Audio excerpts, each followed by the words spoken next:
Right now, somewhere in the world, a container ship is changing direction mid-ocean because a currency moved 3% in 17 minutes. The captain doesn't know why. The crew doesn't know why. But algorithms in London and Singapore already know, and they've made the decision for him. That's the global economy. Not what you learned in school, not some neat diagram with arrows showing trade flowing between happy countries. It's a machine that runs on debt, derivatives, and the collective belief that tomorrow will be stable enough to matter. And here's what nobody tells you. The people steering it don't fully understand it either. Let me show you how this actually works. Start with a basic question. How does $1 in your pocket connect to a factory in Vietnam, a pension fund in Norway, and the price of bread in Egypt? The answer is a system so interconnected that a housing bubble in one country can trigger bank failures on 3 continents. We saw it in 2008. We're watching different versions of it today. But let's go deeper than crisis. Let's look at the architecture. The global economy runs on 3 core pillars: trade, capital, and trust. Remove any one and the whole thing starts to wobble. Trade is the easy part to visualize. Vietnam makes your shoes. You pay $30. Vietnam gets currency. That currency buys machinery from Germany. Germany buys oil from Saudi Arabia. Saudi Arabia buys treasury bonds from the United States. Round and round. Except it's not round and round. It's a web. A tangled, asymmetric, constantly shifting web where every thread pulls on a dozen others. And here's the uncomfortable part. Most of what moves through this system isn't goods, it's money itself. Just money chasing money. In 2023, global trade in physical goods was about $25 trillion. Sounds enormous. It is enormous. But daily foreign exchange trading, just people swapping currencies, hit $7.5 trillion per day. That means in 4 days, more money changes hands in currency speculation than in an entire year of actual trade. Let that sit for a second.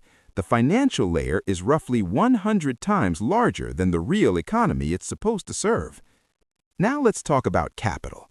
Capital is just a polite word for money looking for a home, and money, like water, flows downhill toward the highest return. A pension fund in Canada has billions to invest.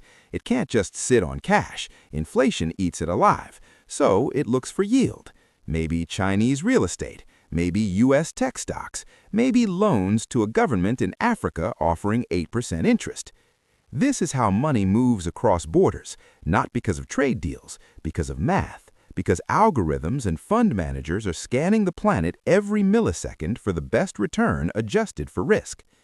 When interest rates rise in the United States, capital floods back home, emerging markets collapse, currencies crater.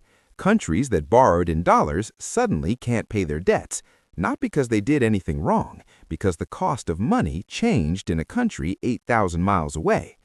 This happened to Turkey, to Argentina, to Sri Lanka. The story is always the same. Cheap money flows in during good times. It leaves the second something better appears. And the kicker, this isn't some cruel design. It's just math playing out across borders. The invisible hand doesn't care about your country's infrastructure plans. Which brings us to the third pillar, trust. Every economy runs on the belief that the system will be here tomorrow, that your currency will hold value, that contracts will be honored, that banks won't vanish overnight. This isn't a small thing. This is everything. The U.S. dollar is the global reserve currency not because of gold or resources, because the world believes the United States will exist next year. That sounds obvious until you realize most currencies in history eventually failed. Right now, about 60% of global foreign exchange reserves are held in dollars, another 20% in euros, the rest scattered across yen, yuan, and others. This gives the United States an absurd privilege. It can print money and buy real goods from other countries. It can borrow at lower rates than anyone else. It can freeze assets, block transactions, and weaponize access to the financial system. Other countries know this. They don't love it, but they don't have an alternative. The euro is fragmented. The yuan isn't freely convertible. Gold is impractical for modern trade. So the world keeps using dollars, and the US keeps running trillion-dollar deficits, and everyone pretends this is sustainable.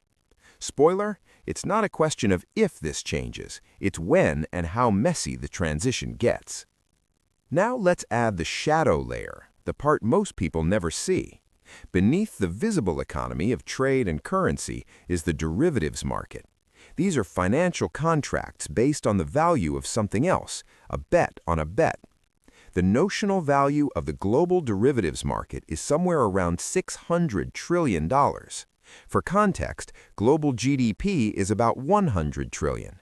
That's 6 times the value of all economic activity on Earth in financial instruments most people couldn't explain if you paid them. These derivatives are supposed to manage risk. A company locks in a fuel price, a bank hedges currency exposure.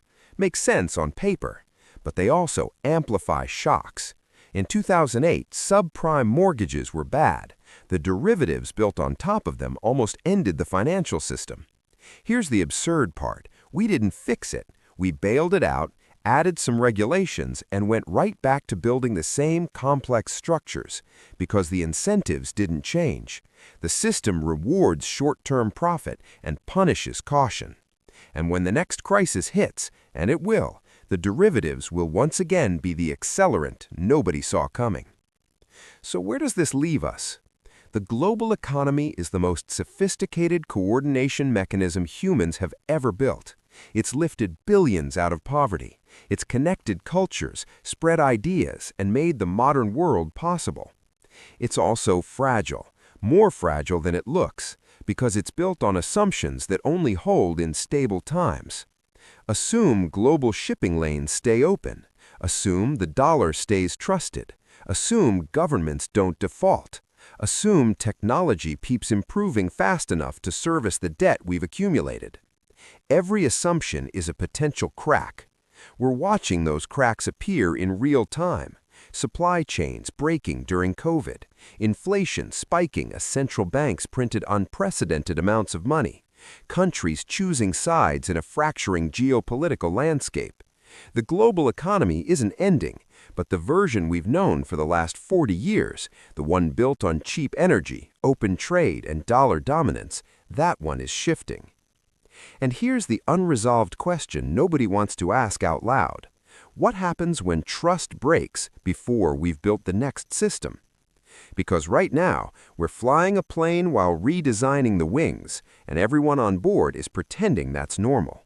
The captain still doesn't know why the ship changed course, but the algorithm does, and it's already planning the next move.